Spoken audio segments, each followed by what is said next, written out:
Hello friends, welcome back to my channel. तो आज की इस वीडियो में हम लोग समझने वाले हैं ओटाइटिस मीडिया के बारे में। इस टॉपिक के बारे में आपने पहले भी सुन रखा होगा और ये एग्जाम्स में बहुत ज़्यादा पूछे जाने वाले क्वेश्चन में से एक है। तो आमतौर में आप देखते हैं कि कान बहने लगता है, कान में दर्द होता है, बच्चों में सामान्य तौर पर ये ज़्यादा होता है। तो अगर ये सारी जानकारी आपको लेनी है तो आपको वीडियो में अंत तक जुड़ना होगा। तो चलिए वीडियो को स्टार्ट करते हैं। तो सबसे पहले मिडिल ईयर क्या है? तो मिडिल ईयर हमारे आउटर और इनर के बीच का स्पेस है। हमारे कान में बाहर और अंदर के बीच में क्या होता है? एक बिचला हिस्सा होता है, यानी आउटर, मिडिल और इनर। ठीक है, तीन पार्ट।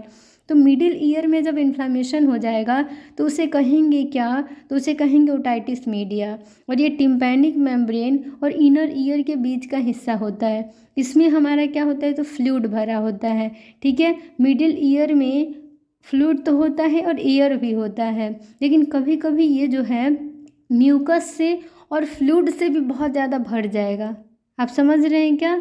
तो हमारा जो है ये कि मिडिल ईयर में एयर होता है। ठीक है, जब वो फ्लूइड और म्यूकस से भर जाएगा, ठीक है, क्या हो जाएगा? तो म्यूकस और फ्लूइड जमा हो जाएगा मिडिल ईयर में।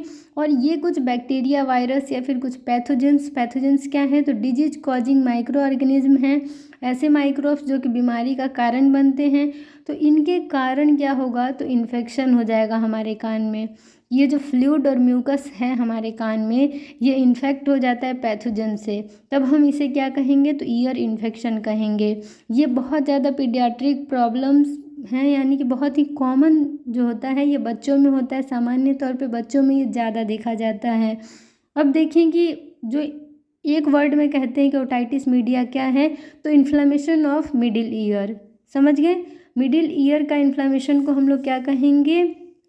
तो ओटाइटिस मीडिया कहेंगे। ये तीन टाइप के होते हैं। पहला होता है एक्यूट ओटाइटिस मीडिया, दूसरा सीरस ओटाइटिस मीडिया और तीसरा होता है क्रॉनिक ओटाइटिस मीडिया। तो ओटाइटिस का मतलब ईयर और मीडिया का मिडिल। ठीक है, मिडिल ईयर का जो इन्फ्लेमेशन है कान का। तो यहाँ पे देखिए हमारा क्या है? तो सप्यूरेटिव का मतलब क्या होता है? तो डिस्चार्ज होता है। तो हमारे कान से फ्लूइड या फिर म्यूकस डिस्चार्ज ही तो होता है, पस डिस्चार्ज होने लगेगा। ठीक है, क्योंकि ये जो म्यूकस और फ्लूइड है वो इन्फेक्ट हो जाता है। अब हम लोग समझते हैं एक्यूट ओटाइटिस मीडिया क्या होता है। तो आपके मिडिल ईयर में इन्फेक्शन हो गया है, ठीक है, और ये अगर 6 सप्ताह तक या उससे कम रहता है, ठीक है, यानी 6 सप्ताह के अंदर अगर आपका ठीक हो गया तो वो ओटाइटिस मीडिया है। और किस तरह का है? तो एक्यूट है, यानी कम समय तक रहा और ठीक हो गया। सीरस ओटाइटिस मीडिया में क्या होता है? हमारे मिडिल ईयर में सीरस फ्लूइड का जमाव हो जाता है।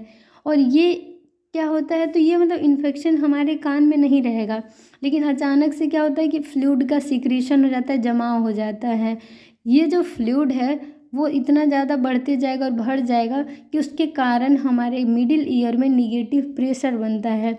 निगेटिव प्रेशर बनता है तो ऑस्टिचियन ट्यूब, हमारे गले में क्या होता है? तो ऑस्टिचियन ट्यूब होता है। और अगर ये फ्लूइड निगेटिव प्रेशर करेगा तो ऑस्टिचियन ट्यूब में ऑब्स्ट्रक्शन हो जाता है। तो यही जो है हमारा वो सीरस ओटाइटिस मीडिया कहलाता है। मेनली एक वर्ड में याद रखें तो मिडिल ईयर में सीरस फ्लूइड का सिक्रीशन हो जाता है और मिडिल ईयर में इन्फेक्शन हो जाएगा। ठीक है, क्रॉनिक ओटाइटिस मीडिया क्या होता है कि एक्यूट ओटाइटिस मीडिया अगर बार बार हो रहा है और सही तरीके से उसका इलाज नहीं हो रहा है या फिर इलाज ही नहीं हो रहा है तो वो क्रॉनिक बन जाता है। ठीक है, और इसमें जो डैमेज होगा, टिश्यू का डैमेज जो होगा हमारे कान में, वो इरिवर्सिबल होता है, यानी परमानेंट हो जाएगा हमेशा के लिए। उसे आप दोबारा ठीक नहीं कर सकते हैं। इसीलिए जब शुरुआती ही आपको दिख रहा है कान में दिक्कत हो रहा है, मवाद निकल रहा है, कान से डिस्चार्ज हो रहा है, तो आप डॉक्टर से कंसल्ट कर लीजिए। तो क्रॉनिक आप समझ गए कि 6 सप्ताह से ज़्यादा अगर रहेगा और एक्यूट ओटाइटिस मीडिया का सही से अगर आप इलाज नहीं करवाते हैं और या फिर बिना इलाज कराए छोड़ देते हैं तो वो क्रॉनिक बन जाएगा। और इसके कारण कान का जो टिम्पैनिक मेम्ब्रेन होता है, जिसे आप कान का चदरा कहते हैं, वो भी फट सकता है और हमेशा के लिए हमारा जो है कान खराब हो सकता है, बहरापन हो सकता है, आपके सुनने की क्षमता जा सकती है। ठीक है, इसके कारण आपके मैस्टोइड बोन में इन्फेक्शन भी हो सकता है। अब हम लोग समझेंगे कि क्या कारण है जिसके कारण हमारा ओटाइटिस मीडिया होता है, यानी कान में इन्फेक्शन क्यों हो जाता है। तो सबसे पहले पैथोजेनिक इन्फेक्शन, यानी बैक्टीरिया, वायरस के कारण हो सकता है। बैक्टीरिया जो सबसे कॉमन है उसका नाम है स्ट्रेप्टोकोकस न्यूमोनिया।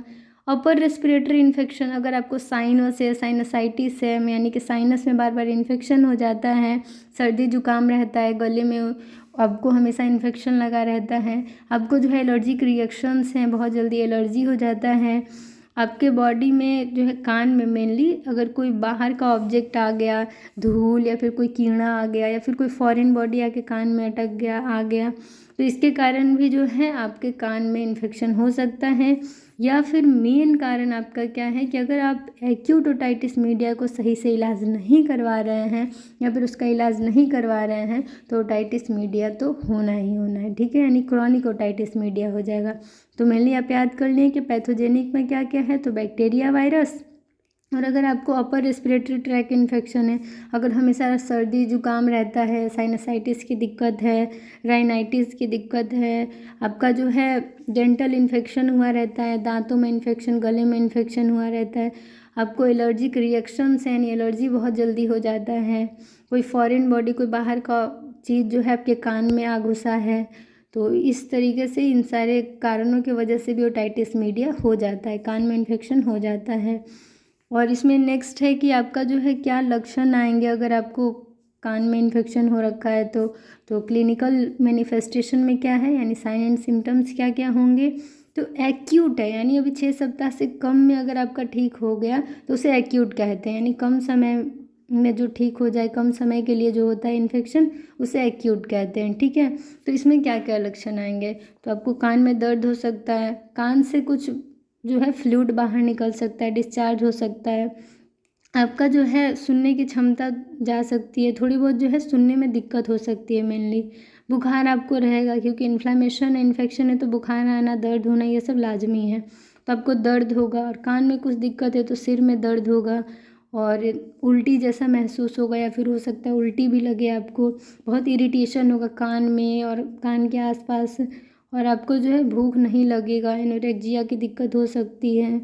अगर क्रॉनिक ओटाइटिस मीडिया है तो क्या दिक्कत होगा, क्या लक्षण आएंगे, तो ये तो मैंने अभी जो डिस्कशन किया वो आपका एक्यूट ओटाइटिस मीडिया का था।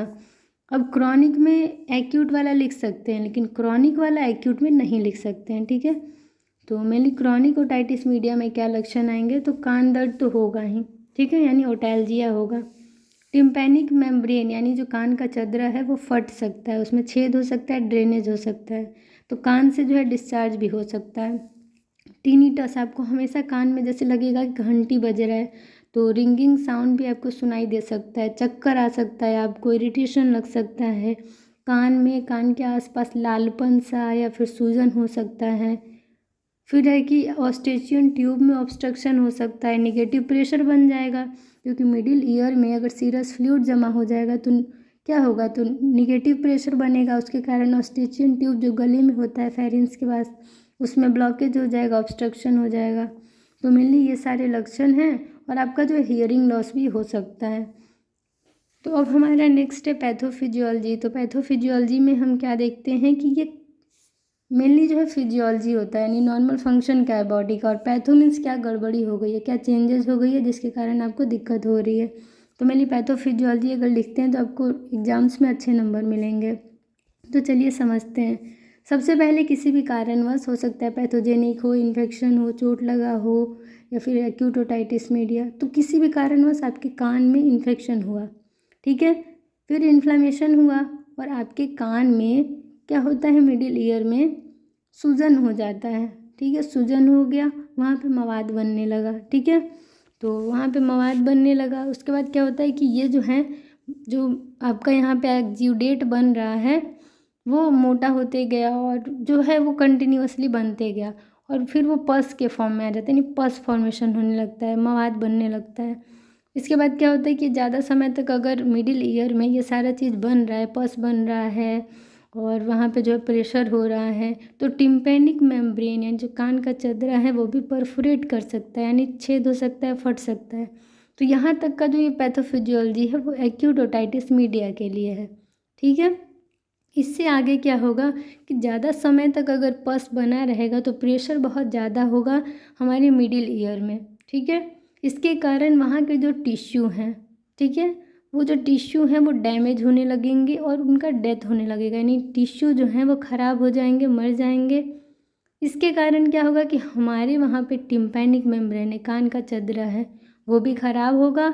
और अगर टिम्पैनिक मेम्ब्रेन ख़राब हो गया तो आपका सुनने का क्षमता भी जा सकता है, ठीक है। कंडक्टिव हियरिंग लॉस हो सकता है, ठीक है। और ये इन्फेक्शन अगर ज़्यादा लंबे समय तक रहा तो ये जो है मैस्टॉइड सेल्स, जो कि कान के पास ही बोन होती है पीछे, तो आपका जो है मैस्टॉइड बोन में भी इन्फेक्शन कर सकता है और आपको मैस्टोइडाइटिस भी हो सकता है, ठीक है। मैस्टोइडाइटिस और एक मेनिंजाइटिस, ये 2 वर्ड आप सुनेंगे।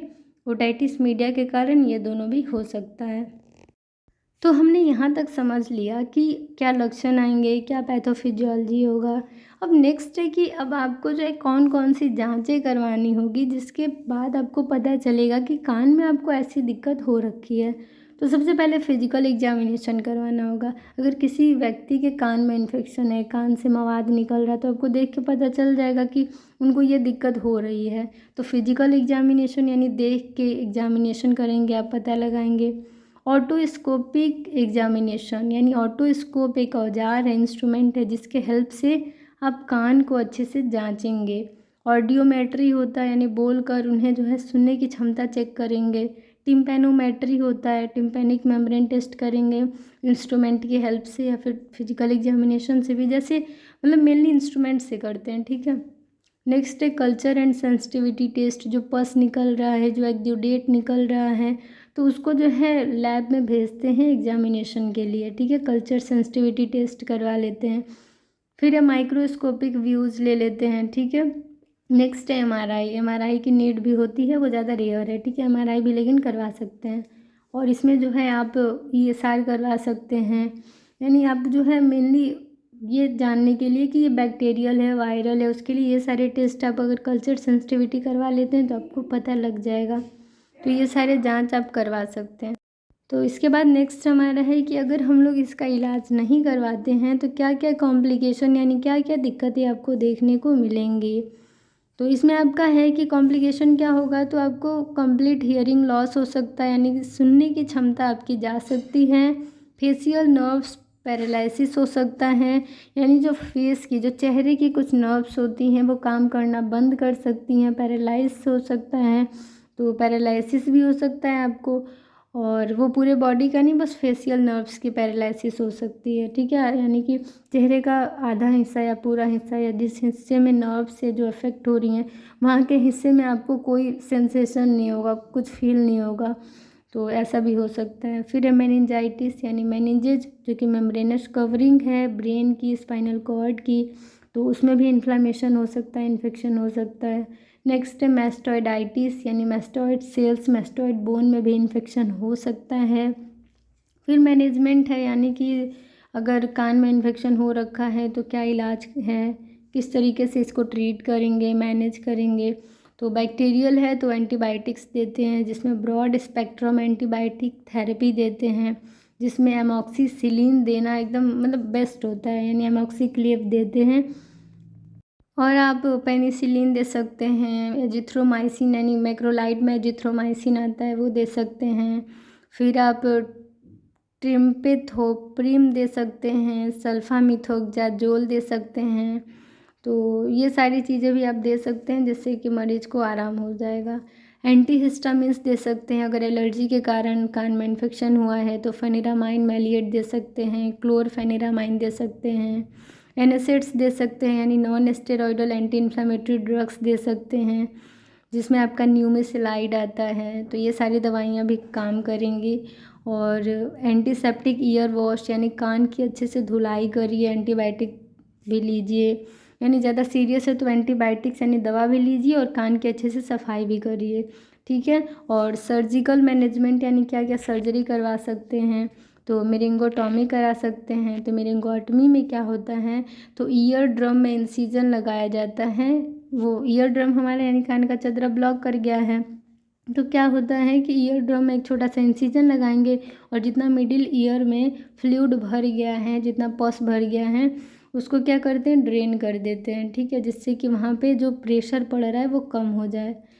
और फिर है टिम्पैनोप्लास्टी, तो surgical repair of tympanic membrane. तो टिम्पैनोप्लास्टी से आप समझ रहे हैं कि ईयर ड्रम यानी कान के चदरे को क्या करते हैं, तो रिपेयर करते हैं, तो ग्राफ्ट लगा के वो भी। ठीक है, अगर डैमेज हो गया, टिम्पैनिक मेम्ब्रेन छेद हो गया या टिम्पैनिक मेम्ब्रेन फट गया है, तो ग्राफ्ट लगा के उसे रिपेयर किया जाता है। तो चलिए इस तरीके से इस वीडियो को हम एंड करते हैं। आई होप आप लोग के लिए ये वीडियो हेल्पफुल हुई होगी। तो मिलते हैं नेक्स्ट वीडियो में एक नए टॉपिक के साथ। आप कमेंट सेक्शन में फीडबैक और कमेंट करना ना भूलिए। Thank you, bye.